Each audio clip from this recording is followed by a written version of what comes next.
Hey guys, Chris here from Carolot Farm. New morning, new thoughts.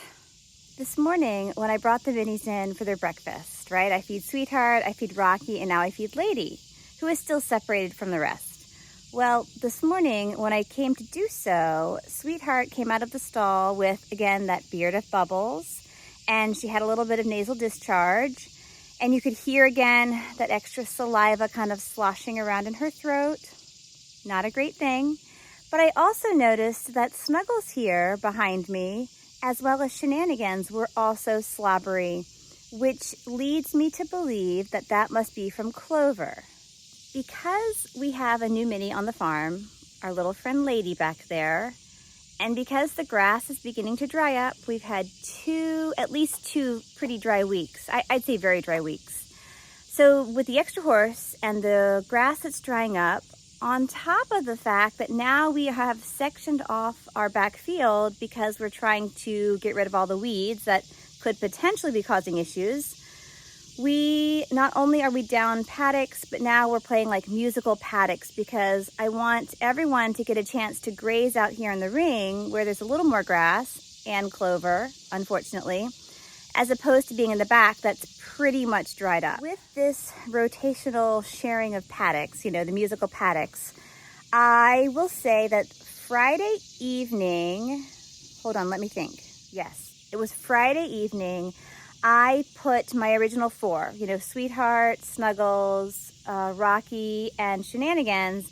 I put them in the ring and they had access to the barnyard as well. And so that night they were out here on currently the better grass, but again, there is clover. And then Saturday morning when I came out to feed, I noticed that not only did Sweetheart have a little bit of like the bubbles, right? But Shenanigans was very drooly. And that's what really got me looking a little harder out in my paddocks for the clover. And so as I was hunting for the clover, I did find more of it than I thought I had.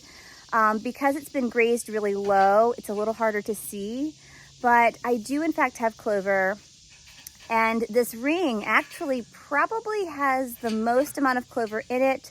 My backfield, however, had a few other weeds that we felt were a little more potentially toxic to horses if consumed in large quantities. And so that's why we've started amending the backfield first. But we still have this clover, which I am beginning to suspect is causing a lot of our issues. Well, I brought Lady home on Saturday, and because my other minis had been in the ring, I then put them in the back because I wanted Lady to have the front ring and the barnyard initially upon arrival. So that meant that my other four, my original four, were in kind of our back area, which is very limited now with access to the side paddock. So that is where Sweetheart, Shenanigans, Rocky, and Snuggles again have been for the past 2 nights. I have Snuggles who is really wanting to come out of the feedlot. She said, "I'm done, let me out." So those horses had been back in a different paddock for the past, those 2 nights. However, again, it's the musical paddocks. I want everyone to have a little more grass, and so we're doing this rotational sharing. So last night, Monday night, I switched. I put Lady in the back, and I put the other 4 back up front again. Guess what? This morning is when Sweetheart, Snuggles, and Shenanigans, all 3 came in with the slobbers. Now, Sweetheart is a little worse off because when she gets that extra saliva, she starts sloshing it around, and then she gets extra bubbles, and then it comes out her nose. Most horses don't do that, but I think that because of her breathing condition and the heaviness with which she's always naturally breathing, it's like shaking up a soda bottle, and then you just get all of this extra fuzz and, foam and bubbles and grossness that no horse should have coming out their nose. Because it's not thick yellow nasal discharge that a sick horse might get, but again, there shouldn't be stuff coming out your horse's nose. The 3 youngsters, I am trying to make sure have access to hay without Sweetheart having too much of it, because that could potentially cause more issues for her breathing issue. So So they are in the feedlots having their morning hay after everyone has had their morning grain. So that's why these three are here. But I am soon going to take Snuggles, who really does want to come out, and I'm going to turn her out with Sweetheart into our back area today. And you can see there's that white electric fence that's up. It's actually not electrified, but the white fence is kind of separating out the back field that has been sprayed. You can see our sprayers are still out there. We have not yet cleaned up, but Sweetheart's getting a good roll for you. But I will put Snuggles in the back here with Sweetheart today and let the mares hang tight here. And then, I know whenever she rolls, she coughs. Poor thing. I don't know if you can see, but she does have more of that slobbery stuff coming out of her mouth.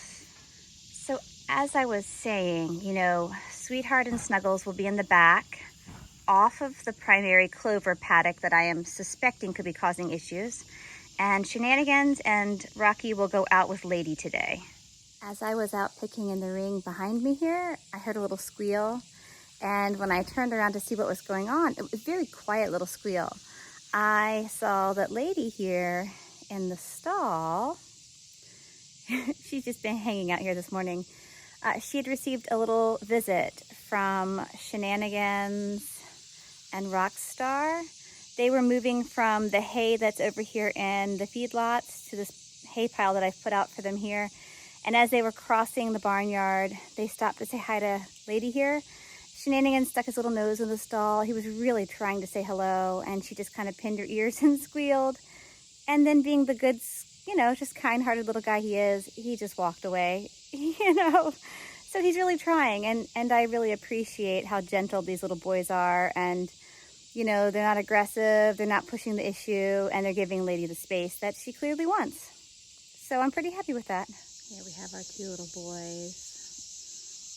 They're pretty happy out here this morning. They don't mind being separated from Sweetheart and Snuggles. And I think right now they're just really happy to have hay to nibble on, because as you look around, you can see there's a lot more brown than green. There's another pile of hay. But you know, our grass really has dried up these last few days.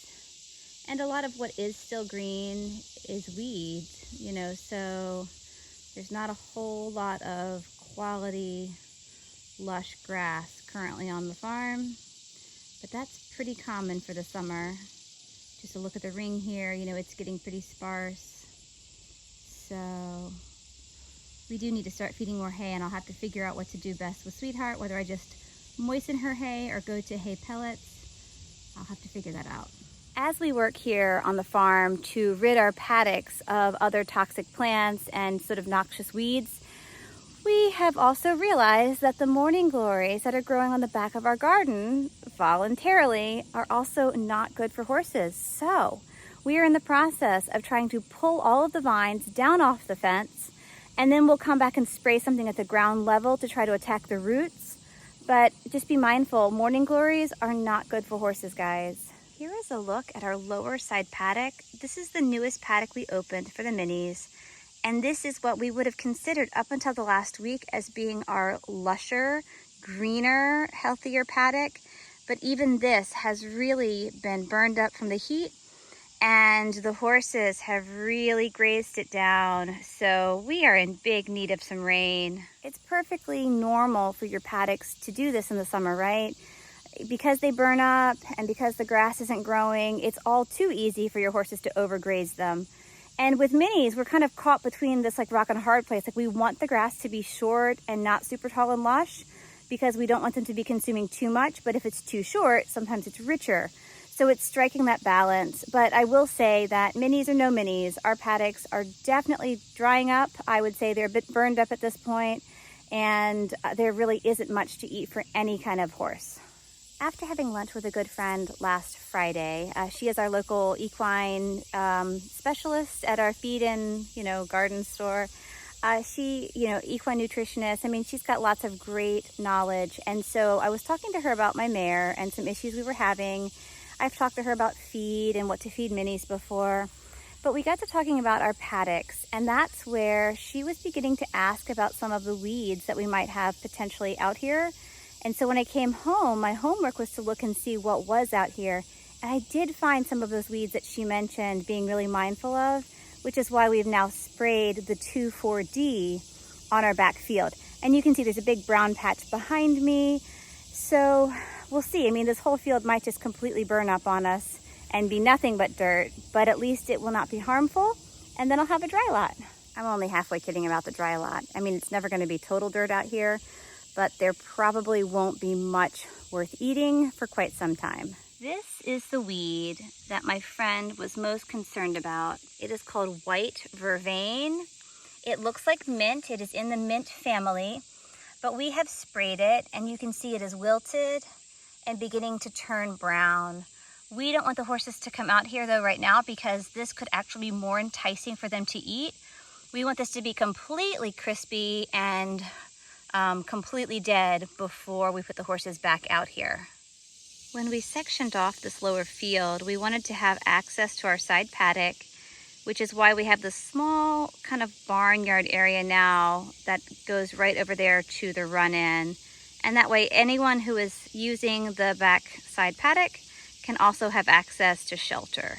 One more thing I'm realizing I should mention is when I did come out this morning and I saw that Sweetheart was once again kind of, you know, a little foamy and frothy at the mouth, had those bubbles, I did reach out to the vet who came out last week, and I wanted to give her an update and kind of let her know that not only did Sweetheart seem to have the slobbers, but so did 2 of my others today, which was different because yesterday I gave her the Monday update as she had requested, and everything was golden. Like everyone looked great, no bubbles, no issues. So again, every day brings something new. But I did let her know that, and I'm curious to see what she might think.